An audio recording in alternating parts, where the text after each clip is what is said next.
Hey everyone, thanks for joining us for another quick episode of The Ghost Furnace. What we really wanted to do this week was just kind of get on here, chat with each other, and chat with you guys a little bit.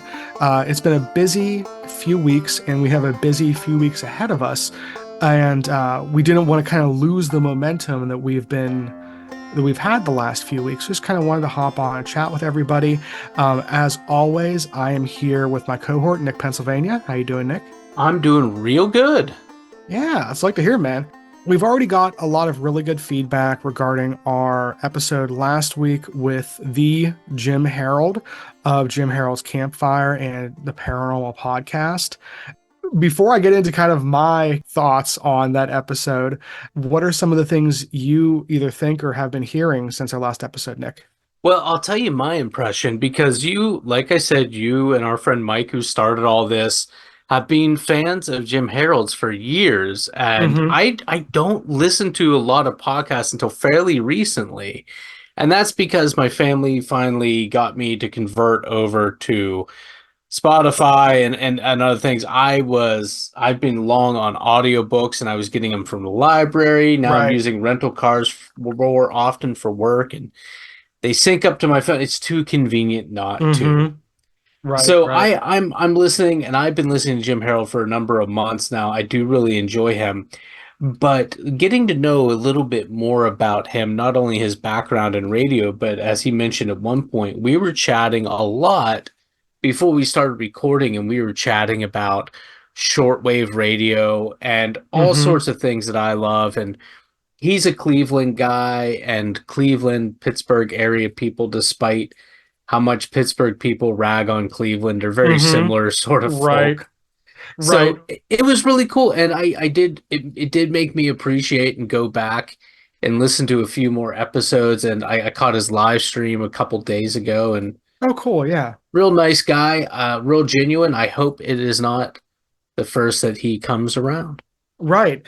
No, I'd love to talk to him again if we have the occasion. And it's something that like I've mentioned to a few people just in talking about the episode since then. That was kind of like a bucket list interview for me. And like to think I did a pretty good job of not fanboying too hard when speaking to him. And the reason I say that, not only did I mention this to him, that I think that he really kind of, for podcasting, when it comes to the paranormal, I think he really kind of has set the standard over the years on how to interact with people, how to interview guests, and how to kind of curate these stories with a like neutral yet positive attitude and outlook towards the experiencers, and really kind of openly questioning what they've gone through. I think we still don't have enough of that, and that's kind of the motif that I guess that I've always tried to emulate when talking about this stuff, especially in this venue. And because I've been listening to him for over 10 years. When I first got into the campfire specifically, I was working a job where I started very early in the morning. And I can remember driving down 79, 4:30 in the morning, listening to the campfire and everything, and, driving into a dark city, listening to that stuff all the time. And so just it really does hold a very special place in my heart. And I think it shows kind of what storytelling can do for us, especially when you listen to like one outlet over such a long period of time. I think of the collections of stories that we read or the authors we like. And, after you get 10, 15 years into listening to some of this stuff, it really does kind of get into you. It becomes For ingrained in sure. part of who you are to a certain extent. Changes the way Um, you speak. Right. It really does. He's the one who introduced the idea of things not being siloed. Like that's where I got that term from, was from Jim Harold. I think he has such an interesting approach compared to like researchers. Like we're used to the really prolific researchers who put out tons of books um, that are great, but like Jim has always been very steadfast. Like he's not an expert, he's not a researcher, he just kind of collects and shares the stories and gives a venue for those people and those experiences and those thoughts, both on the campfire and the paranormal podcast. because again, for those of you who aren't familiar, the Paranormal Podcast is the first one he started in 2005, and that is interviews with authors, paranormal researchers, things in those lines. Yeah, and you can say you set a standard, and I think a lot of people are going to immediately go, well, of course, if you're one of the earliest people doing it, 2005 podcasting was very, very Early nascent. stages, yeah. Yeah. And again, then you have to break it down by all the different topics, all the different, and a lot of them were really unfocused. So you could say he set a standard just because he was there so early, but a lot of those early podcasts are way gone because if you, Right. he's maintained longevity not because he was there for so long and kept momentum through the lean years and everything. Hmm. He set a standard because of the way he conducts himself on that. Right, The exactly. longevity is secondary. Right. Because exactly, you can look at something like the campfire that we talked about with him, how he didn't think that was going to be a big thing. Yeah. You I know, should say, real quick to clarify, yeah, I should say his being early into it is secondary. His longevity will come from the way he conducts himself, I guess is what I mean absolutely. to say. Right, right. And no, but I think you're right because I mean, early on when the campfire started, and for those of you who haven't listened to it yet, one, go listen to it, but two, it's literally just people calling in and telling their stories. It's like a campfire. That's why it's called Jim Harrod's Campfire. You listen to it now and you're like, after so many episodes, and you're like, geez, what like $1 million idea? Because it's so simple. But literally hundreds, if not thousands, of other shows have tried to copy that format and are not around and not as successful. There are ones that are similar to it, but they're different enough that they target a different audience. Well, and hearing him talk about sitting on the porch in West Virginia and listening to the older people swap stories like that, I can very much see how he probably didn't develop it in this way with that thought in mind, but that's essentially what he has. There's the movable feast, and this is the Right. movable porch in a way. And Hmm. I did think it was interesting when he said, I feel like we lost something when we went from porches to decks. Yeah. So Yeah. No, I thought that was kind of prolific. yeah, Agreed. I was Profound. profound, right? Yeah. I was thinking about that. Well, how do we think and utilize them differently? And it's just, it's one of those things. It might not be really a deep thought, but it's something that definitely gets you thinking. So I really enjoyed talking to him. I think he Hmm. definitely was a person that I would enjoy spending time with. And that has been what you'd said for a long time now. Yeah. And Yeah. yeah. Yeah, I was not surprised that you two hit it off. I was like, if there's two people I know that are gonna have some kindred interests, Well, and it was nice too because again for those of you that listen, if you weren't aware, you likely were starting to pick up context clues. We're in Western Pennsylvania, and of course, a couple weeks ago from the time of this recording, hmm there was the rally and a shooting and everything, and we're not going to hmm get into that. Suffice to say, that we're both in the county, and I'm like hmm kind of square in the middle. So it's between all of that insanity and between wrapping up another book and just life in general, it's been very difficult to kind of sit down with this. So it was really nice to come into something where you didn't have to really prepare because there were already questions that I had about him. And the hmm biggest thing goes to what you were saying. He's had just thousands and thousands of people share a story or multiple stories with hmm him. How does that affect you? How does that change the way you see yourself in the world? And so yeah, it was nice to have kind of a be able to step away.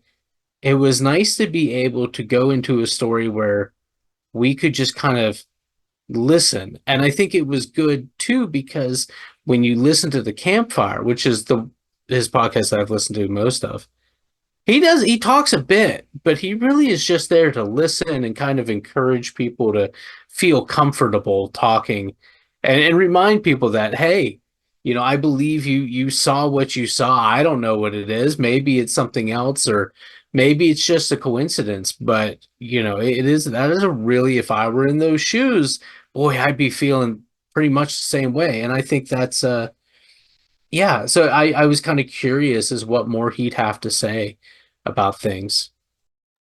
Yeah, and it is interesting too, because he probably, like, outside of maybe people that have done some of the long-standing TV shows, barring people that are actual like academic folklorists, and maybe people like Art Bell on Coast to Coast. I don't know if anybody has personally listened to that many firsthand accounts involving the paranormal, at least, Yeah, I'd agree. so that is absolutely a unique perspective that he has as a result of that.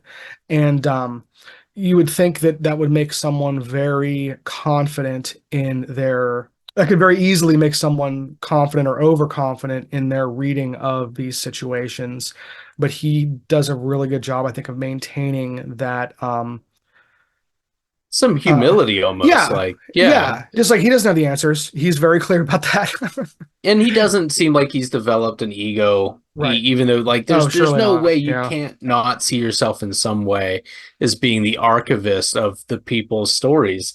And to Mm-hmm. your point about like Art Bell, George Norrie, yeah, Nori, George yeah. Norrie. I get George Norrie and George Knapp mixed up Right, periodically, right. and I think Fair. anybody could understand why, perhaps. But think about it like this, though. Okay, so Coast to Coast AM is on overnight, and but it's got commercial breaks every 15 minutes.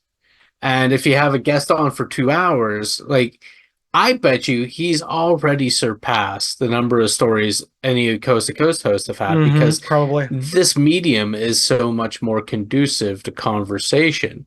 It And is. again, we talked about it, our love of, Jim and I both kind of raved about our love of AM radio. Mm-hmm. And I love local talk specifically. I think that's one of the things that terrestrial radio ought to be capitalizing upon, as opposed to having all these giant syndicated Right, right. programs, is to hear your neighbors. But there's a beauty that I really have to AM radio, but because it is following an old commercial model, Mm-hmm. it's almost like the 5 day work week, where we're broken up every 15 minutes. There's a commercial break Mm-hmm. and there's news on the top of the hour, which I wait for. But I really do think that if terrestrial radio could kind of follow, it needs to change up, because I think podcasts are important because they are so conversational. It's much more conducive to that. And like him or not, I mean, Joe Rogan's very popular for a reason. Mm-hmm. Joe, I think he established the fact that people will listen to like a 3 hour conversation Yeah. of just people, they're just talking, Mm-hmm. and they don't just kind of about anything or about a specific thing or an area of expertise. Mm-hmm. And I think we sell people short too often to believe that I feel like there is kind of a battle going on between editing everything for short form content. Which has With, its place for sure. sure, Yeah. bang, bang, bang, But bang, bang. yeah. But But there's a lot of talk about our attention span shortening. And I don't mm-hmm. think that's the case. I just think that if you're given garbage to look at, you're gonna, like, fast food Look at a lot of it. Yeah. is tasty but worthless, right? Right, right. Or detrimental, not worthless, Mm-hmm. like negative worth. I think it's kind of like that. People can handle an in-depth conversation with somebody who's they can strive for more. Right. And Right. people are, I think there is a hunger for it. And it's, catering to all different interests.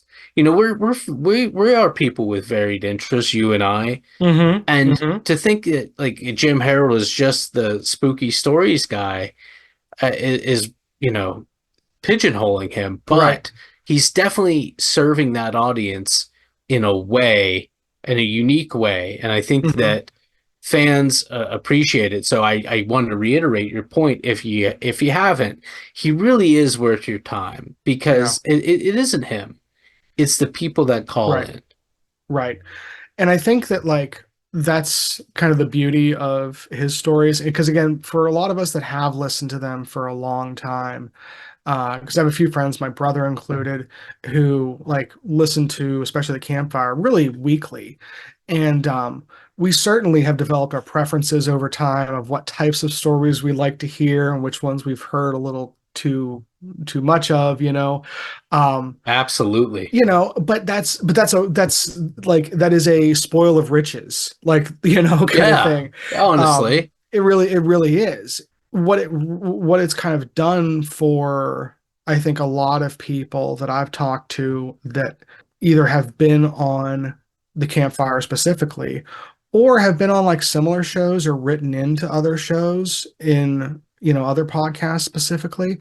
I think that over the last, we're still not great with it, but over the last 15, 20 years, we're slowly getting better at destigmatizing talking about unusual things in this kind of capacity. It's not to say it's perfect, but like I think you did start to see it with like shows like Taps and or Ghost Hunters Right. featuring Goes to Taps. agency or the group, Yeah, whatever you, how yeah. you want to classify them Um, as taps. Yeah, but it started with them, and I think podcasting really helped with that a lot. And I think Jim Harold's podcast to a huge extent. Because I think a lot of times, because we've talked to our frequent contributor and good friend Brian about how traumatic some of these experiences can be, and being able to not only share your experience in a legitimately safe space amongst people who are going to readily listen and appreciate your perspective and experience, that can be very cathartic for people, I think. Well, I'm glad you brought Brian up because I'm going to Hmm. mention him in a second. But one of the things that I absolutely despise, and I can't emphasize that enough, is that, we have two lives. We have the real world, and we have like your internet life it's kind of a surrogate life. But Yeah. the one thing I despise, and I hear this in media quite frequently, or when people are dismissing of arguments, they will always classify anything that comes up through the internet as being a bunch of loners sitting in their parents' basement. And that's Right. like you said, like at first when you said destigmatizing, I'm like, oh come on. Is it really Well, because yeah. we have so much platform to talk about Hmm. whatever we want. And well, but then, yeah, you hear that anytime there's a critical remark, anytime Hmm. there's, that's a weird idea. Well, it's always these insane people in basements, Hmm. these losers. Right. Well, what happens when you have to come face to face? And this happened Hmm. again, not to talk about current events and whatnot, but with the GameStop stuff.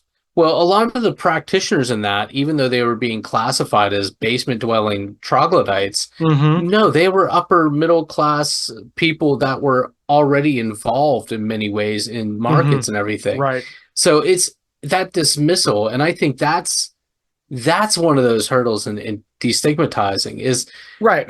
being mature enough to understand that people can believe weird things that you don't believe in, Yeah. or enjoy or be entertained by things that you don't like, and they're not less of people because Right. of it. Right. That's one Right. thing. But Right. Brian, Hmm. I actually was able to sit down and talk to our friend Brian, who, of course, I had worked with some years ago for many years.